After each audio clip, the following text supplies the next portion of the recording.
Good morning, folks. The Christmas burst was an extra long gamma flash that scientists have tried to explain with things like stellar collisions, stars eating other objects, but they now believe a sun about as wide as Jupiter's orbit exploded to create this event. It's not exactly an electric universe topic, but it's an interesting video to accompany an interesting article. Unless you are brand new here, you know that global warming is a terrible name for the total gamut of climate extremes we're seeing, especially as cold has stepped up lately.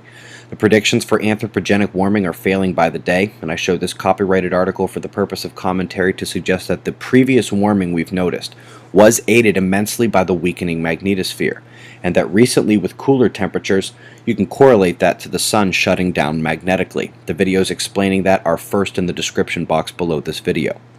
But with that in mind, let's go to the climate report. This is the U.S. report for the last month. Many significant events and trends. Temperatures were below average in March after setting all-time records just a year ago for heat.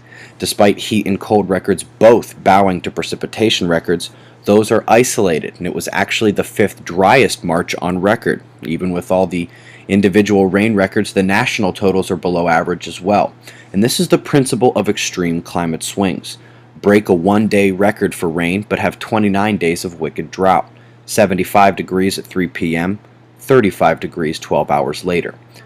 This is the Climate Extremes Index. I'd change the rubric a bit if I was in charge, but even as is, it's pretty cool. Our wildness was 3.5 times higher than normal last month, and the third wildest in more than 100 years.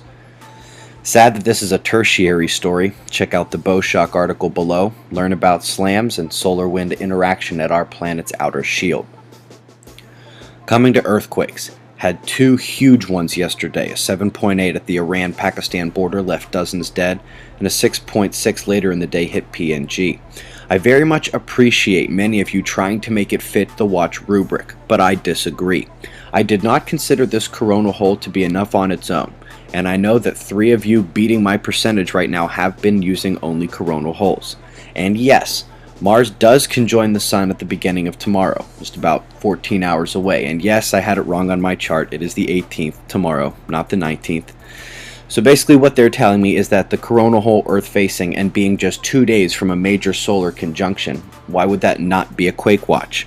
One person even pointed to the only other 7-pointer I've missed this year and then requested I check the northern coronal hole I ignored at that time. Or how about the quake right above that? I missed the first quake of a huge uptick by 2 days while waiting for the planets to align even with the coronal hole Earth-facing.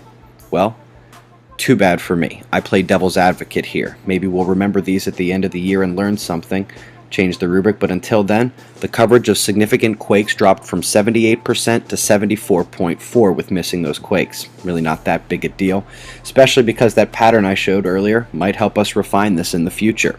And since we are all rolling along together, let's remember that a major watch is coming anyway. It begins tonight or tomorrow with the planetary alignments beginning when the coronal opening arrives.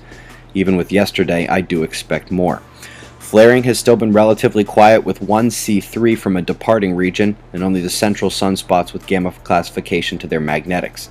Got some very quiet solar wind, no magnetic disturbances, inductions, or plasma penetration. I suppose maybe one day I'll start these watches a day earlier and stop missing the start of the upticks, but until then, let's hope this watch is less deadly than the 2 we've already missed. Eyes open. No fear, it's 6 a.m. Eastern Time and that's the news. Be safe, everyone.